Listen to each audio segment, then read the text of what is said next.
কৃষ্ণ, রাধে রাধে বন্ধুরা, কেমন আছো? আশা করছি সকলেই খুব ভালো আছো। নয়নমণি সেবা চ্যানেলে তোমাদের সকলকে জানাই শুভেচ্ছা, আন্তরিক ভালোবাসা। তো এখন 4:30 বাজে, আর এই যে দেখো গপু সোনার জন্য একটু পাস্তা করেছি।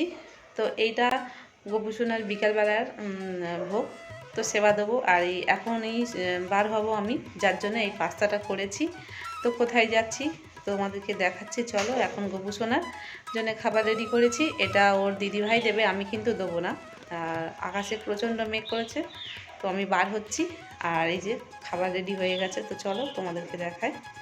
বিকাল 4:30 বাজে, এখন গপুর সোনাকে খাবারটা করে রেখে দিয়ে এবার বার হচ্ছি। তো দেখো আকাশটা কিন্তু অন্ধকার হয়ে রয়েছে, তবুও আমার এই ওয়েদারে বার হতে হচ্ছে শুধুমাত্র একটা বিশেষ কারণে। আর আজকে যেহেতু শনিবার, তো এই প্রত্যেক সপ্তাহে কিন্তু শনি রবিবার করে আমাকে গোপাল সোনাকে এইরকমভাবে রেখে দিয়ে আমার বার হতে হবে। আগের মতন আমি আর আমার গোপাল সোনাকে মানে সন্ধ্যার সময় যেটা আমি সেবা দিই ভালোভাবে, সেটা একটু অসুবিধা হবে। তার কারণ তোমাদের সম্পূর্ণটা বলছি। দেখো, তোমাদেরকে তো বলেছি যে আমাদের লোক মানে আমার স্বামী এখানে কাজ নিয়ে এসছে। আগে তো বাইরে কাজ করতো, সেই কাজটা এখন ও নিজে বাড়িতে ব্যবসা করছে, সেই কাজটা নিজে করছে, নিজেদের জায়গার ওপরে করছে। তো আমি থাকি আরেক জায়গায়, ও কাজটা করছে আমার যেখানে শ্বশুর বাড়ি, তো সেখানেই গিয়ে করছে। তো ওখানেও থেকে কাজ করে। তো আমার কিন্তু রোজ দিনে ওর জন্য রান্না বান্না করতে হয়, সকালে টিফিন করে দিতে হয়, আবার দুপুরে রান্না করে দিতে হয়। তো এগুলো একটা আমার এক্সট্রা যেটা কাজ ছিল না, সেই কাজটা আমার এখন করতে হয়। আগে আমার 2 ছেলে মেয়েকে নিয়ে আর আমার গোপাল সোনাদেরকে নিয়ে আমার সারাদিন কেটে যেত। আগে তো ওর বাবা থাকতো না, যার জন্য আমার যখন খুশি যেমনভাবে কাজ করতাম ঠিক আছে, কিন্তু এখন আমার সকাল থেকে অন্যরকম চিন্তাভাবনা করতে হয়, যার জন্য আমার গপু সোনাদেরকে একটু অসুবিধা হয়।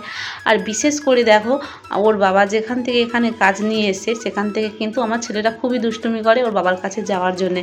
কারণ এখানে ওদের স্থানীয়, আর এখানে ওদের সমস্ত কিছু চেনা, আর জ্যাঠা কাকা ছেলে মেয়েরা সবাই আছে, ঠাম্মা ঠাম্মি আছে।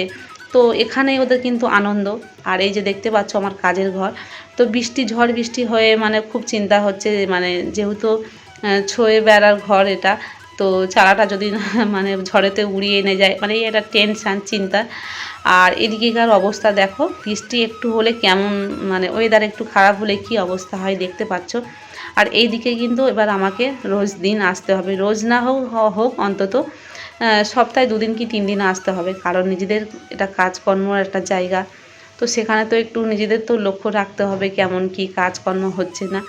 তাছাড়া দেখো ভালোও লাগে এখানে আসলে, একটু অন্যরকম হয়। তারপরে এই আমার যারা আছে, ছোট যারা আছে, তো তাদের সঙ্গে একটু দেখা হলে, গাল গল্প হলে ভালোও লাগে। কারণ আমি যেখানে থাকি সেখানে শুধুমাত্র আমার গপু সোনা আর আমরা থাকি, আর তো কেউ তেমন একটা হয় না।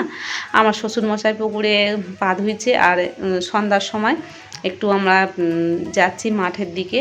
ওখানে আমাদের বাড়ির যে আমার শাশুড়ি মার গরু, তো সে হলো কালী, তো তার নাম কালী, দেখতে পাচ্ছ। সন্ধ্যা হয়ে এসে এবার ওদেরকে তুলবে, তো তার সঙ্গে একটু দেখা করে আসতে গেলাম, ভালোও লাগে। আর ও আমাকে দেখে ভাবছে যে আমার হাতে কিছু আছে, তাই ছুটে এসেছিলো আমার কাছে, কিন্তু তো আমার কাছে কিছু নেই। আর ঘাস খেয়ে যাচ্ছে কেমন দেখতে পাচ্ছ। তবে তোমাদেরকে আমি এখন এইসব জায়গাও দেখাবো, একটু দর্শনও করাবো, ভালোও লাগে। দেখো, তো রাত্রে অনেক বৃষ্টি টিষ্টি এলো, তারপরে আমি ওখানে আটকে গিয়েছিলাম। তারপরে আমি প্রায় আসতে আমার 8টার বেশি বেজে গেছে বাড়ি এসে। তারপরে একটু কাজকর্ম সমস্ত কিছু সেরে নিলাম। ঝড় বৃষ্টির মধ্যে দিয়ে বাড়ি আসতে হলো, প্রচুর হারে বৃষ্টি হয়েছে এদিকে। এখন বাজে 9টা। তো আমি এখন আলু ভাজা করছি, এটা আমাদের জন্য বলতে আমাদের ভাত রয়েছে আর ডাল আছে, একটু আলু ভেজে নিচ্ছি। আর গপু সোনার জন্য কিছু করতে পারলাম না, গপু সোনার জন্য রাত্রে একটু অরিও বিস্কুট দিয়ে দেবো। তো গপু সোনার জন্য আর কী করবো, ওর জন্য একটু বিস্কুট আছে। আর ওর তো আর আলু ভাজা শুধু দিতে পারি না, তো এই রাত্রে শুধু বিস্কুট দেবো, তারপরে ওদেরকে শয়নে দেবো।